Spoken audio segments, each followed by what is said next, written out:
Olá, bom dia a todos, sejam bem-vindos, sejam bem-vindas a mais esta transmissão, neste domingo pela manhã, quando vamos estudar a palavra do Senhor. Que bom estarmos juntos nesta manhã. E eu lembro do hino que diz que a semana já passou, o Senhor guiou-nos bem, o seu povo se lembrou que reunido bênçãos tem. Nós temos bênçãos do Senhor, não estamos reunidos no templo, mas estamos reunidos em volta da palavra, no mesmo espírito, na mesma fé e na inteira certeza que a palavra do Senhor, quando ela é lida, ela é explanada, ela vem nos abençoar.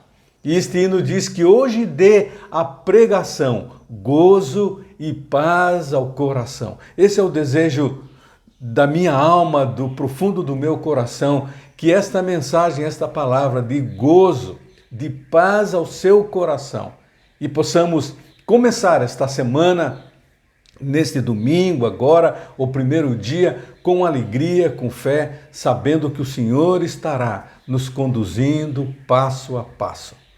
Que bom podermos juntos louvar e adorar ao Senhor. Nos alegramos com os aniversariantes da semana e sempre temos um tempo aqui de oração em agradecimento à vida desses queridos irmãos. Lembramos que no dia 24 agora, o Antônio, ele completou 3 anos de idade. Ele é o bisneto do nosso irmão Tonico, filho do Hernan e filho da Andiara. Oramos muito pela sua vida e ele está crescendo com a graça e o conhecimento do Senhor. Que Deus abençoe a vida do Antônio. No dia 26, quem fez aniversário foi o Emerson Filho Tinho. Tem nos ajudado com os seus dons e talentos no sax, no teclado. Deus abençoe a vida e o talento do nosso irmão Tinho. No dia 27, completou aniversário a irmã Dirce Lopes, esposa do irmão Agenor. Também o Luiz Fernandes, o Fernandinho, esposo da Isil. E também a Nicole, a filha da Sharon, nossa irmã Sharon.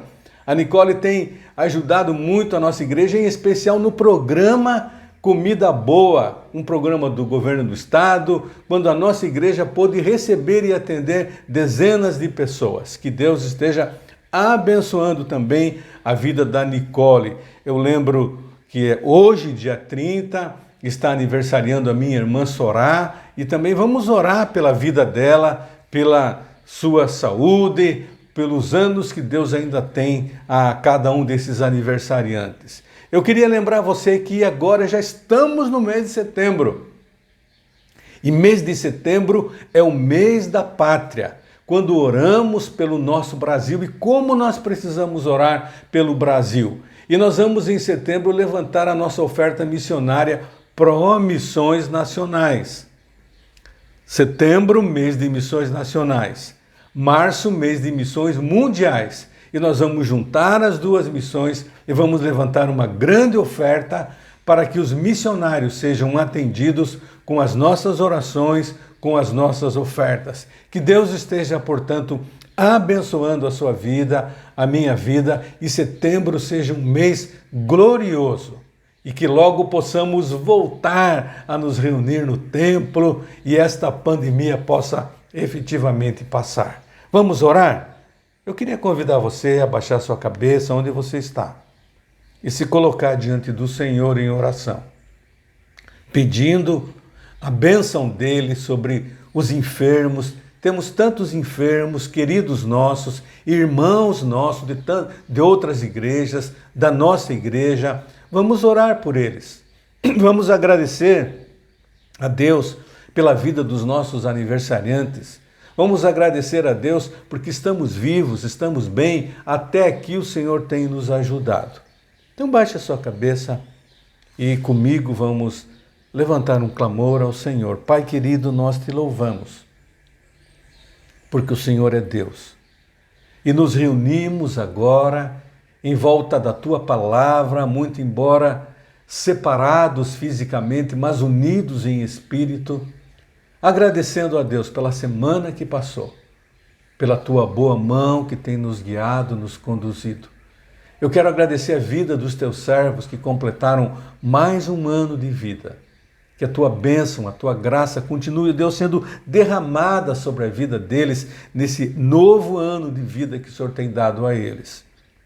Eu peço a Deus pelos enfermos, os doentes, ó Deus, que a tua mão curadora esteja sobre o teu povo, o consolo que vem do teu Espírito seja derramado na vida dos tristes, abatidos, aqueles que estão sofrendo com a perda do emprego. Ó Deus, supre cada vida com a tua graça, com a tua boa mão, com o teu cuidado, ó Pai.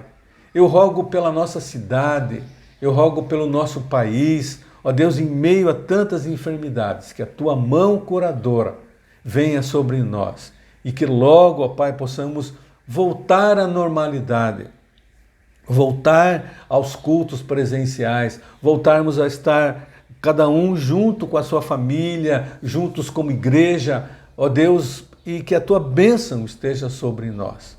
Ó Deus, obrigado, porque até aqui o Senhor tem nos ajudado. Eu peço também, Pai, pelos missionários em volta do mundo, missionários no Brasil, que com toda esta pandemia têm sofrido, mas que a tua boa mão, o teu cuidado, a tua provisão esteja sobre eles. E que nós, ó Deus, possamos ser instrumentos do Senhor para abençoá-los com as nossas orações, com as nossas ofertas, e o teu nome seja engrandecido, o teu nome seja louvado e Jesus seja Senhor de muitas e muitas vidas que ouvirão a tua palavra. É minha oração, Pai, que eu faço agradecido no nome de Jesus. Amém. Estudamos no domingo passado, iniciamos uma série de estudos sobre o Salmo 101. O Salmo 101 é um salmo de Davi, quando Davi ele toma algumas resoluções, determinações na sua vida. E eu compartilhei com os irmãos no domingo passado que resoluções nada mais são do que proposições que nós fazemos, um propósito, uma ação concreta que vai ser realizada no futuro. Eu escolhi o Salmo 101 porque ele é um salmo quando o autor do salmo, Davi, ele se coloca diante de Deus dizendo: Deus, eu me proponho a fazer isso, isso e aquilo. Diferente de outros salmos, quando nós pedimos a graça de Deus, a bênção de Deus, o socorro de Deus, a cura, a proteção. Agora, neste salmo, é uma determinação do coração do rei Davi. E que essa determinação do rei Davi seja a minha determinação, seja o seu propósito, e assim possamos agradar ao Senhor e ter uma vida santa diante dele. Eu penso que nesses tempos diferentes de quarentena, pandemia, é um tempo de tomarmos uma posição concreta perante Deus. E é tempo de eu e você colocarmos diante de Deus as nossas determinações. Eu quero fazer isso, ó Pai, me ajude. Eu me proponho a viver desta maneira. Por isso, Pai, eu peço a tua bênção. E nesse Salmo 101, nós temos as resoluções de um rei, o rei Davi. Eu quero ler com você esse salmo. O Salmo número 101 diz assim: Cantarei a misericórdia e o juízo, a ti, Senhor, eu cantarei. Portar-me-ei com inteligência no caminho reto. Quando virás a mim, andarei em minha casa com um coração sincero. Não porei coisa má diante dos meus olhos, aborreço as ações daqueles que se desviam. Nada se me pegará. Um coração perverso se apartará de mim. Não conhecerei o homem mau, aquele que difama o seu próximo. Às escondidas eu o destruirei. Aquele que tem olhar altivo, coração soberbo, não o suportarei.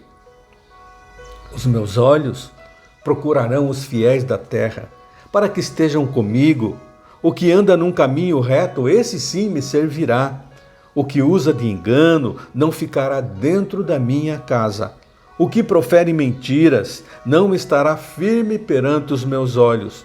Pela manhã destruirei todos os inimigos da terra, para desarraigar da cidade do Senhor todos os que praticam a iniquidade. Deus abençoe esse texto ao nosso coração. Abra o coração, abra os seus ouvidos espirituais para receber esta palavra do Senhor. Ele inicia no verso 21, que nós ministramos no domingo passado. Cantarei a misericórdia e o juízo a ti, Senhor, cantarei.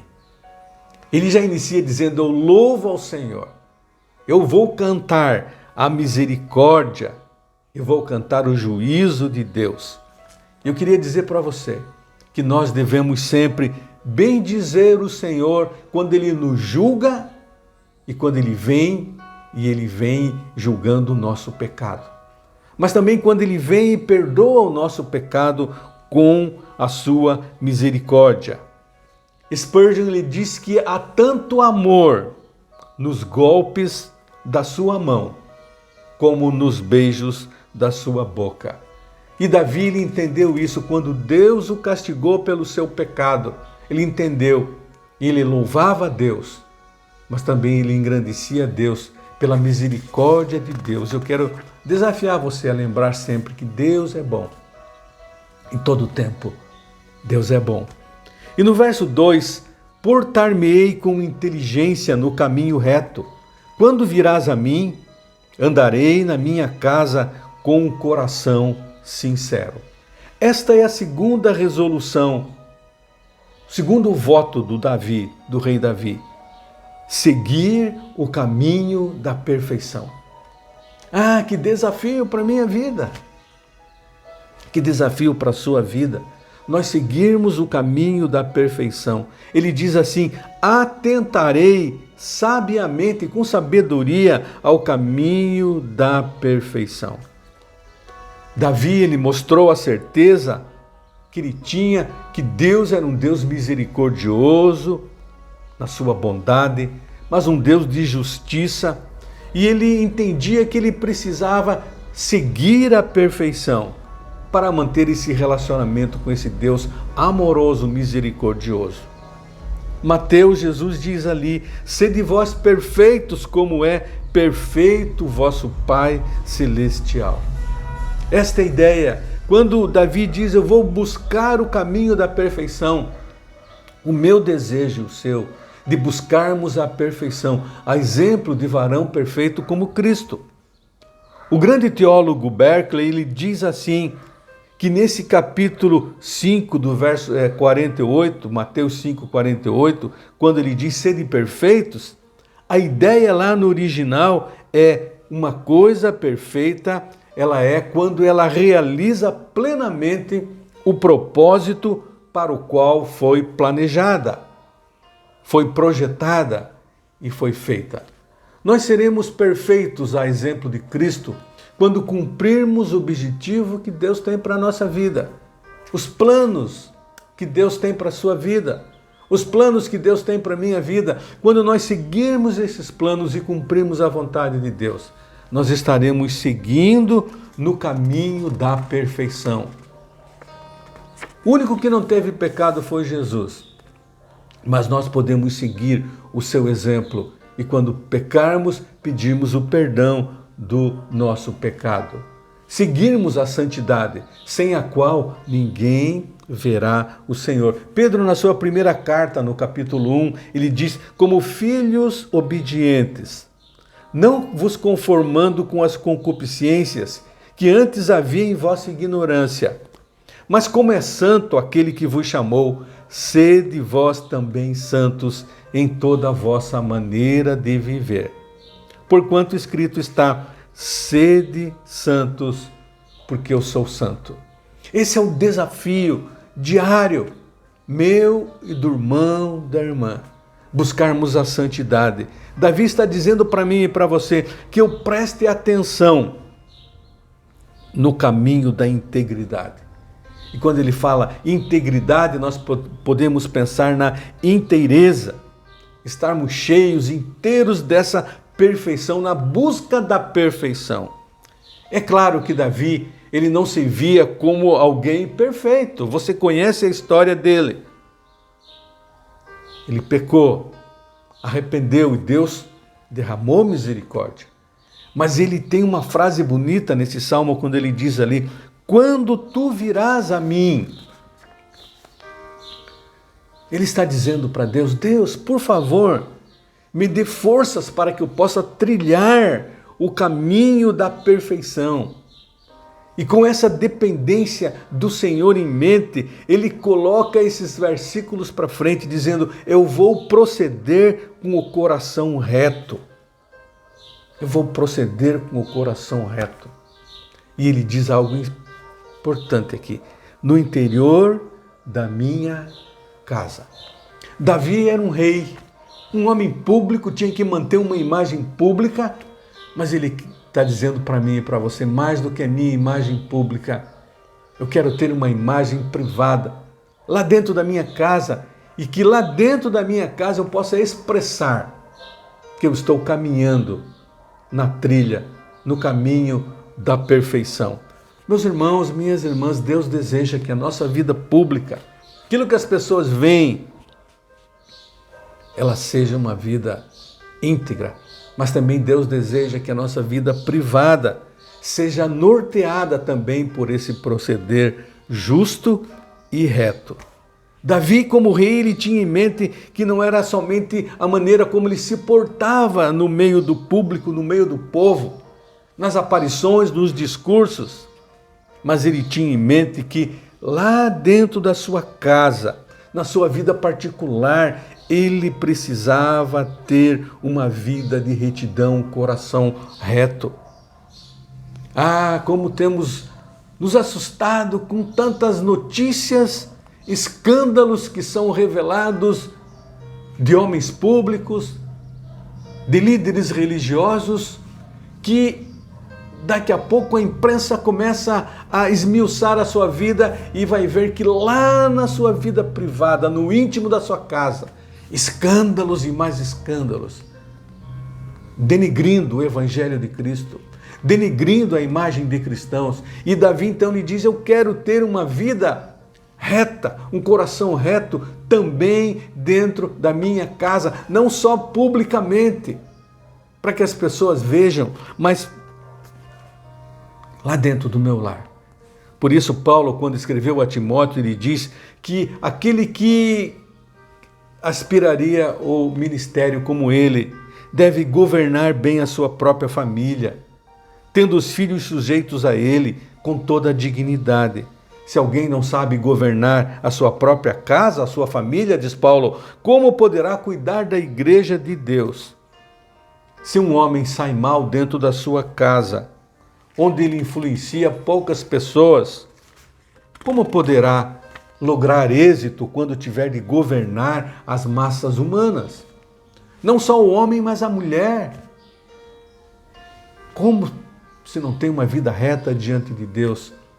Lá no íntimo, lá no interior da sua casa, da sua família, como vai poder expressar este amor às pessoas de uma maneira pública? Alguém já disse que a piedade, ela deveria começar em casa e, espiritualmente falando, exibir-se tanto na residência quanto na igreja.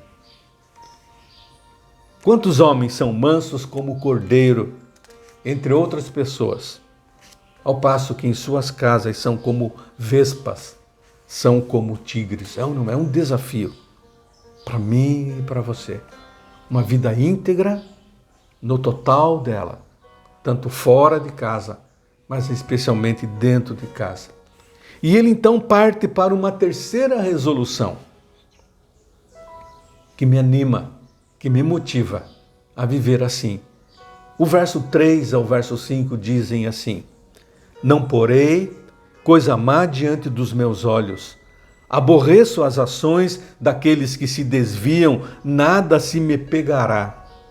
Um coração perverso se apartará de mim, não conhecerei o homem mau, aquele que difama o seu próximo, às escondidas eu os destruirei, aquele que tem olhar altivo, o homem que tenha coração soberbo, eu não o suportarei. E Davi, então, ele começa agora uma terceira resolução, uma terceira proposta diante de Deus.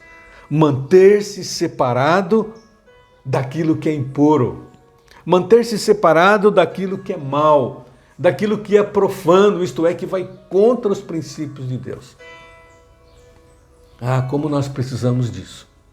Em meio ao mundo que jaz no maligno, nós colocarmos no nosso coração, na nossa mente, um propósito de nos mantermos separados daquilo que é considerado impuro, mal ou profano. Jesus disse: Pai, eu não quero que os tire do mundo. Eles têm que ser tá lá no mundo, como sal da terra, como luz do mundo. Mas, Pai, eu quero que os livres do mal. E é isso que Deus quer fazer conosco. Que a gente tenha uma vida perfeita, que a gente tenha uma vida determinada a nos separarmos das coisas imundas, impuras, mas profanas. E esses votos do rei, você vai ver em todo o seu reinado, que não foram palavras vazias, mas elas tiveram implicações muito práticas.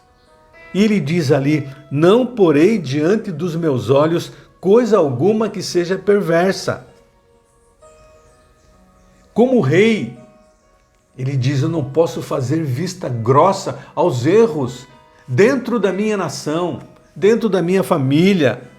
Eu não posso olhar as coisas ruins, eu não posso olhar a maldade, muitas vezes camuflada com desculpas, com racionalizações ilegítimas, e ficar quieto.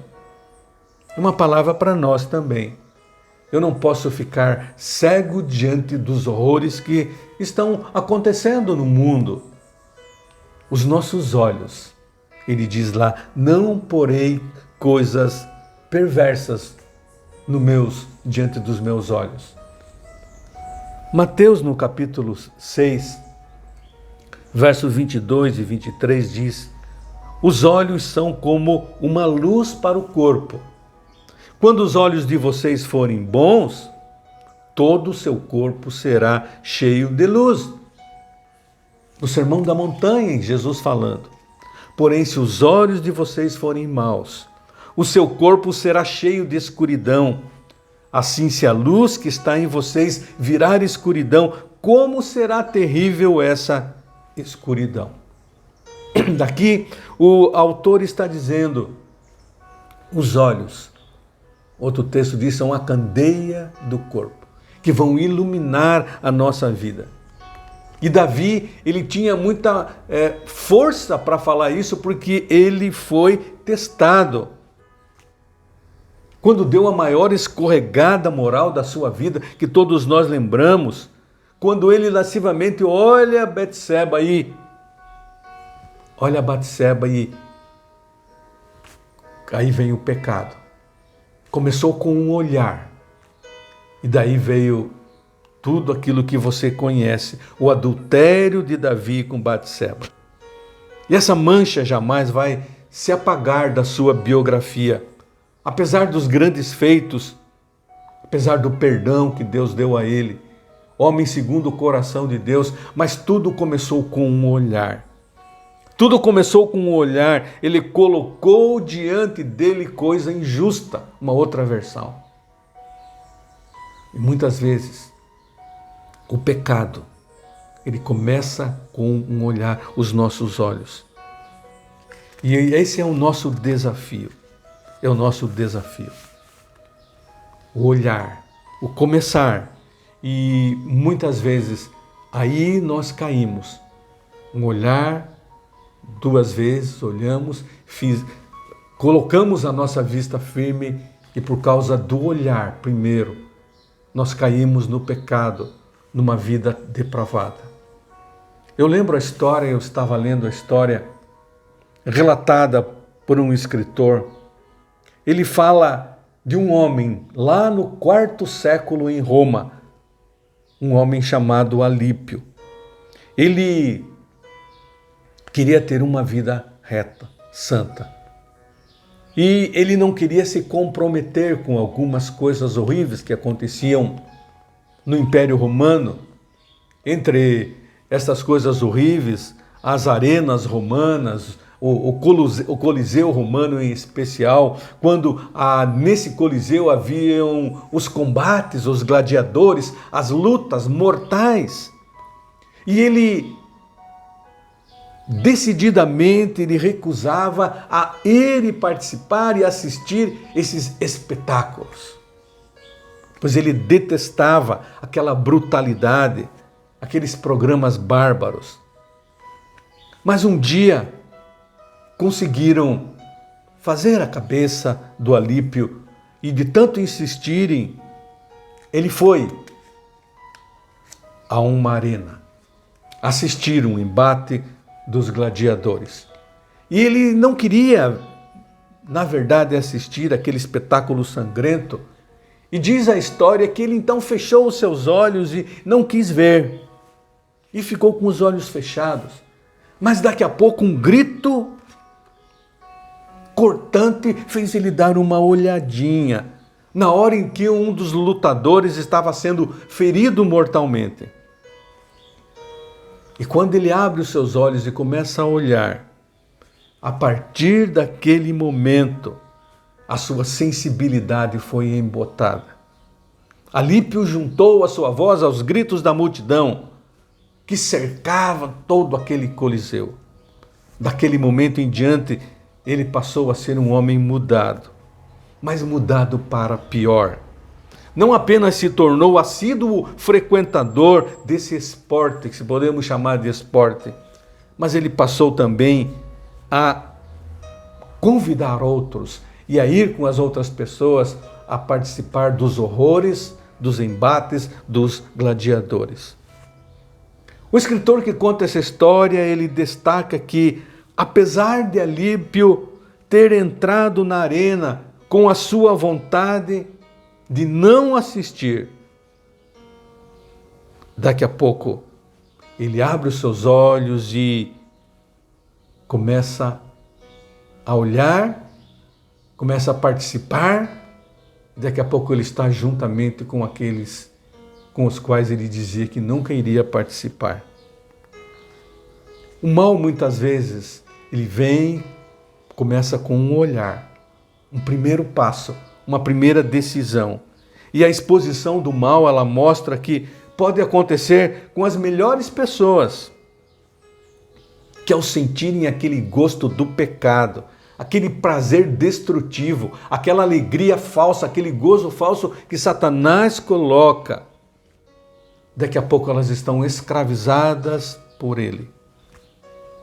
Muitas vezes acontece conosco.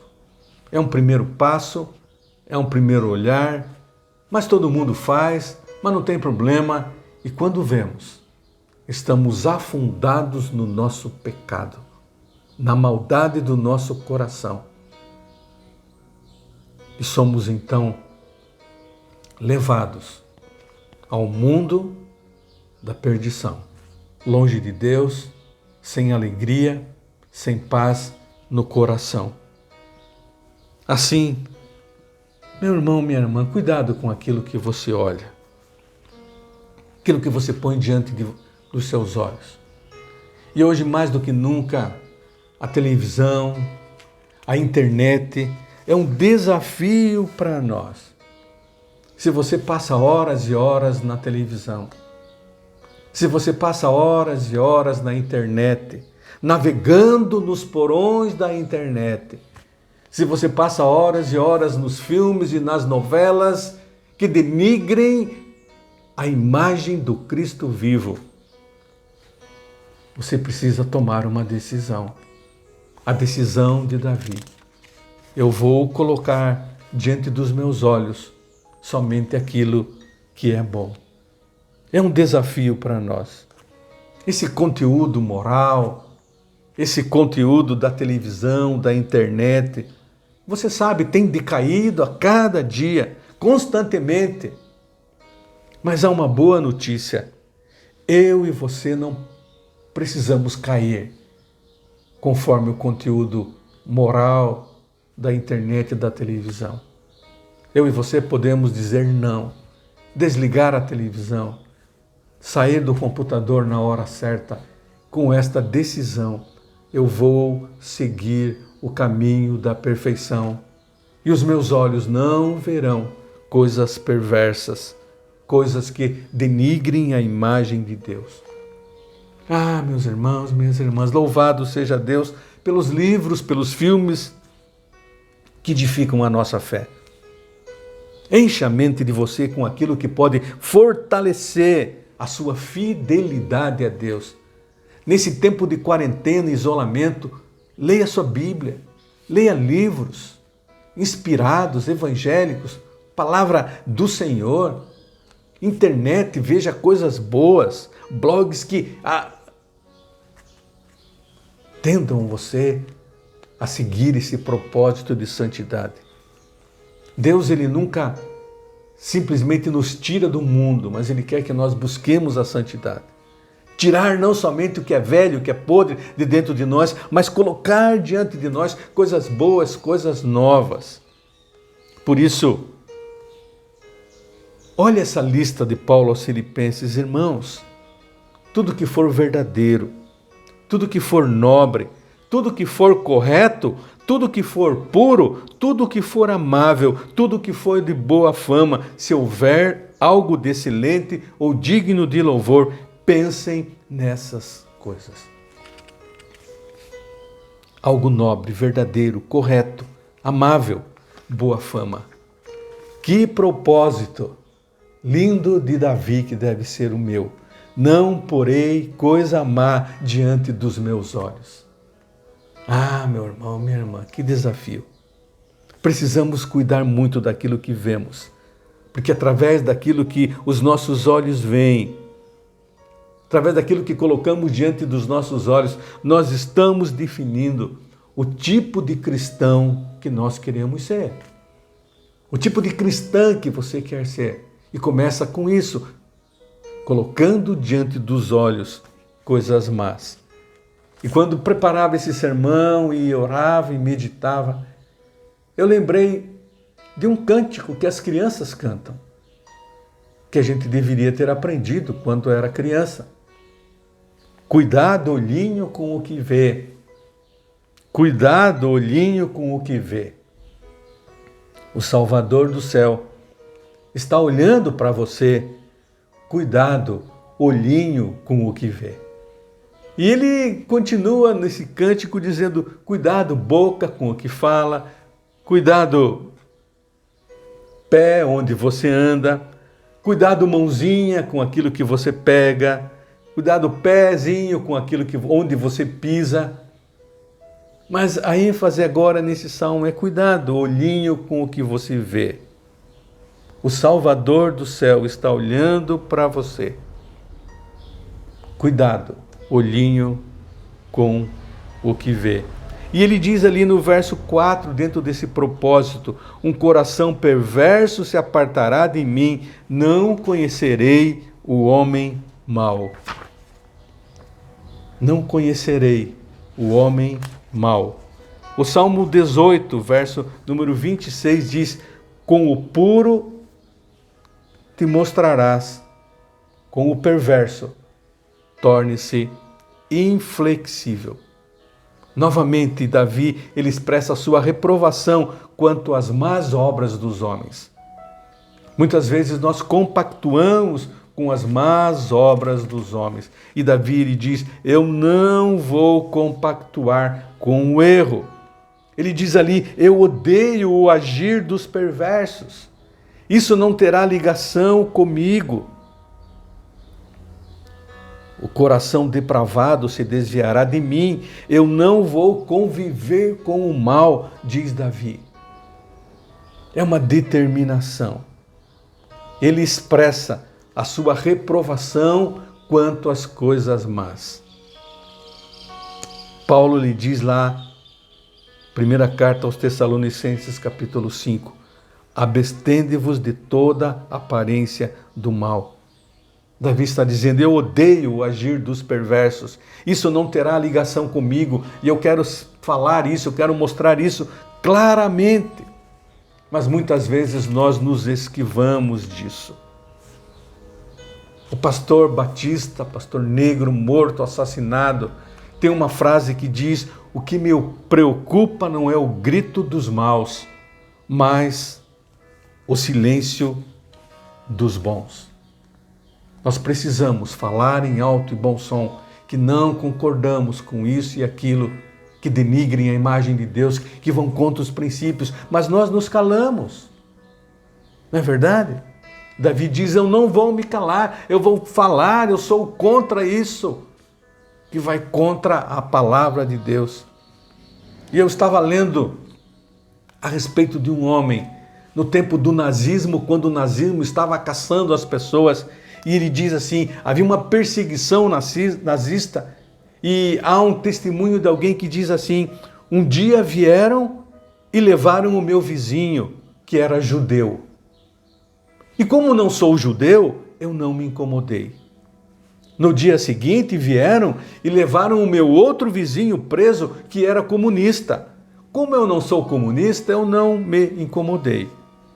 No terceiro dia vieram e levaram o meu vizinho católico. Como eu não sou católico, eu também não me incomodei. No quarto dia vieram e me levaram. Já não havia mais ninguém para reclamar.